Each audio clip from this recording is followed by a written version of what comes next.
StreamYard.com with our buddy Doug up at St. George on this week's newsletter. Doug, I appreciate the hard work on the newsletter. What can you highlight for us? Well, our featured story this week is all around basically the Pittman-Robertson Act. And there was a study done where the economic output almost hit $1 trillion this year. Wow. Yeah. And that kind of money, just increases everything like number of jobs, the percentages every week or every month are going up. There are more and more people that are getting out and hunting and fishing and recreating. And as you and I both know, the game and fish departments thrive on this money that comes in because of this act, you might say. So good news. I mean, things are growing on that side. Well, truth be known, the PR money is what we use for conservation. Had it not been for that particular act, there would be no conservation money available to any game and fish department. That's right. There's not a magic fund where we go, oh, let's take $1 bazillion dollars and divvy it up for conservation and habitat enhancement, that kind of thing. There just isn't any. So, yeah. Yeah. Yes, sir. Let's talk a little bit about what's going on around the country. You mentioned it on the show that Arizona's second dove season has started, and that runs through January 1st. The sandhill cranes are back to the whitewater draw wildlife area, estimated to be a population of 20,000. That's an incredible number. I can't even imagine the noise that 20,000 of those things make. Well, we did at one time. We were there. Yeah. We were there for that. So that was interesting, I have to admit. The steelhead are now headed up the Boise River. Big deal in Idaho, In Indiana, the DNR will increase Chinook salmon stock in Lake Michigan. They're putting in there between 225 and 275,000 Chinooks. So that's a big deal too. Gosh, love it. Strong deer season over in Maryland. This is a number that blows me away. Like we talk about this every week. They have 20,000, just over 20,000 deer that were taken through archery and muzzle loader seasons. Wow. Amazing. Oh, yeah. Let's see.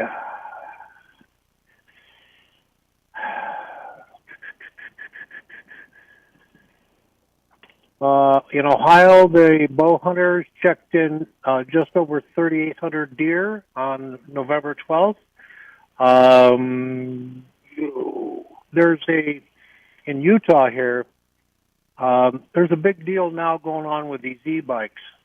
There's a new rule out now after illegal e-bike damages on wildlife and waterfall management areas.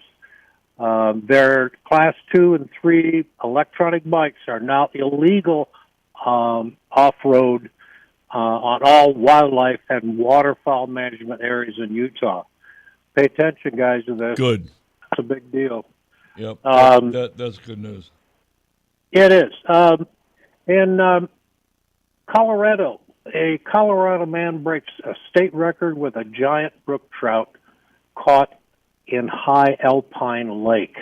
Amazing. I got to tell you, that thing looks more than 8 pounds. That is a huge trout. Oh my goodness. Yeah, 8 pounds 9 ounces, according to reports.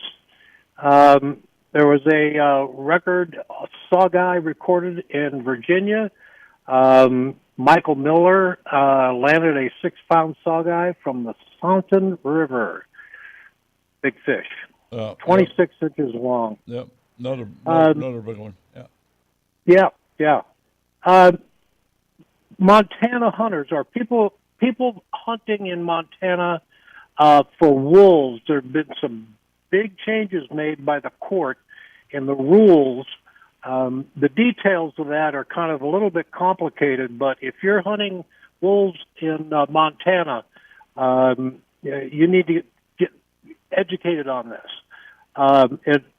In highlight, it restricts all hunters and trappers to harvesting 5 wolves total per person per season, and it prohibits the use of snares as a legal method of take for trapping wolves.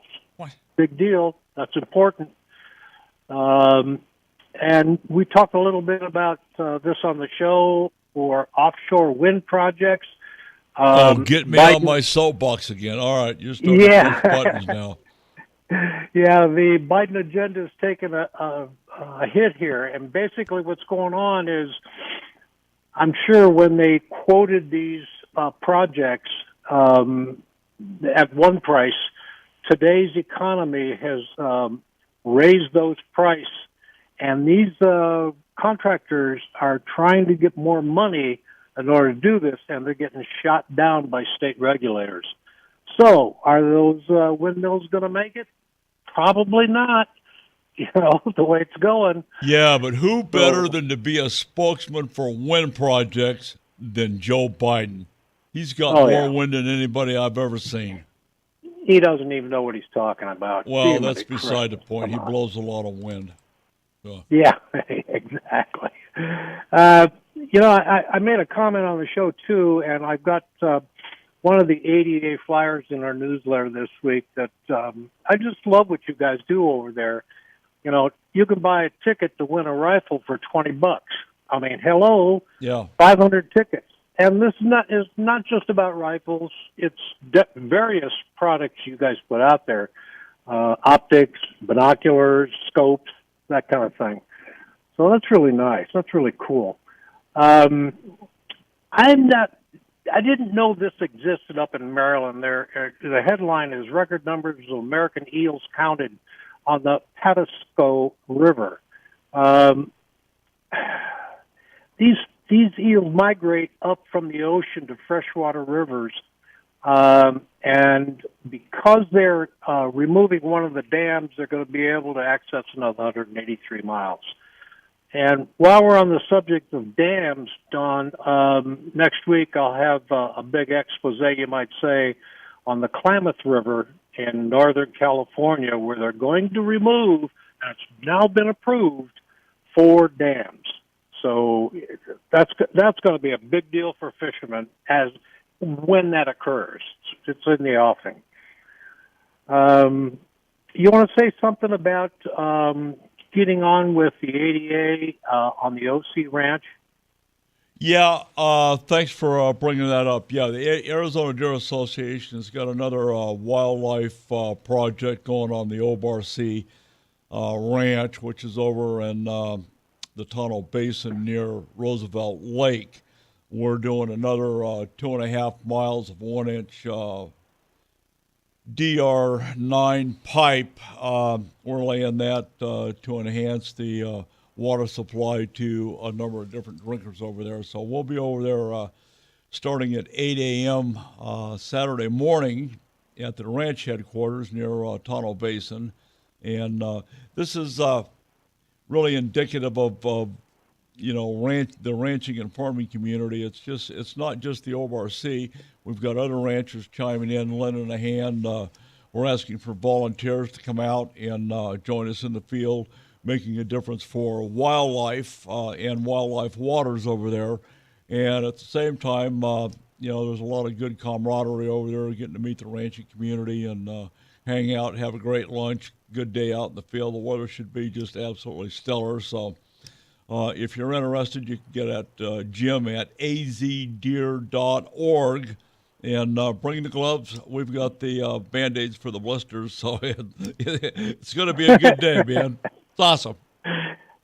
Well, just a side note to that, Don, you know better than anybody the impact that we've had with the drought.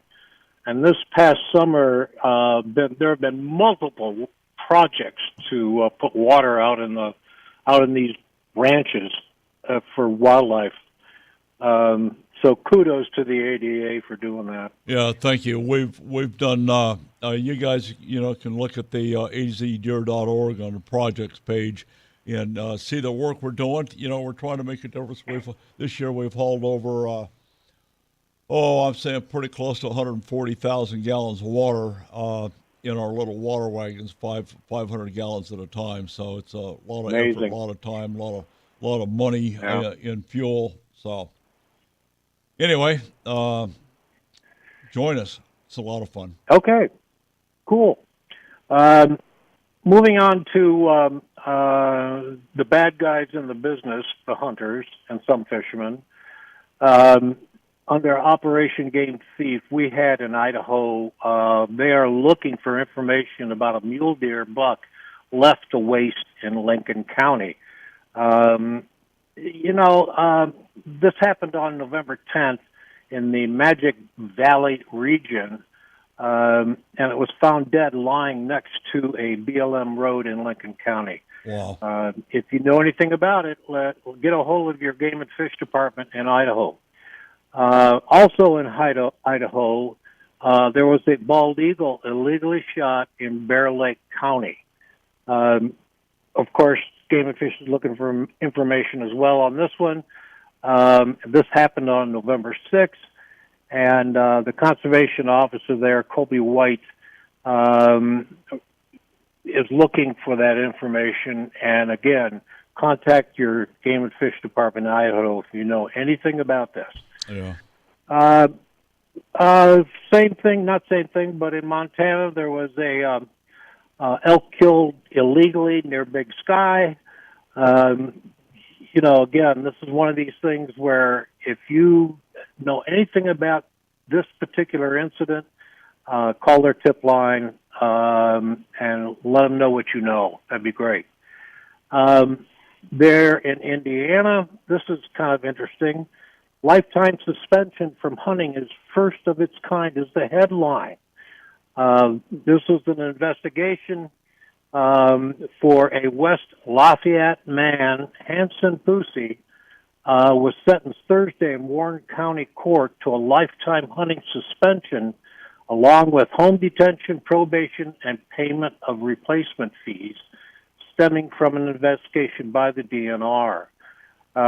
During a search of this man's residence, he had, he had spent shotgun shells from turkeys he had harvested, identifying the states and dates he took them. They documented 83 spent casings in the collection dating back to 2012, including 14 dated within 3 months of his first suspension of hunting privileges in 2019. Holy Moses! Yeah. Wow. His fines totaled just over $8,000 for that. That's not near enough. Oh no, gosh, he should have been hit with more than that. We talked about the next item on the show a little bit about a hunter that was being charged by a brown bear up in Alaska. This is off the Baranof Island near Sitka. And I can read the whole thing, but basically what took place, there were 3 individuals, a hunter and his friend and a guide, I believe, caught a brown bear, grizzly, if you will, by surprise.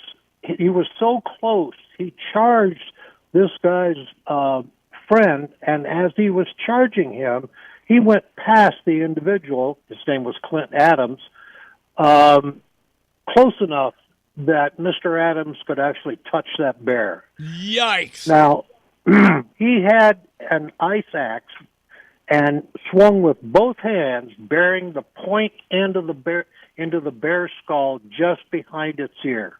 Oh. So, that's how close he was to this bear. Unbelievable. And that pickaxe, it looks like it's a good 8-10 inches long, sank all the way to the handle. It was a .375 bullet that finally put him down. Unreal story. Jeez. Boy, I can't believe you some of this just can't stuff. make this stuff up, the stuff that happens on the water or in the woods. Oh, my Well, you got that goodness. right. And usually it's this kind of thing, you know. People are surprised by these bears or moose or whatever it happens to be. Yeah, It's caught off guard, you know. that's insane. Well, I tell you, Don, that's kind of the long and the short of the newsletter this week. Okay. Great job. Great job. So, anyway, if you guys don't have the newsletter, you can sign up for it at huntingfishing.com. Doug, great job. We'll do this again next week. I'm Don McDowell with Doug up at the Dairy Queen in St. George, Utah.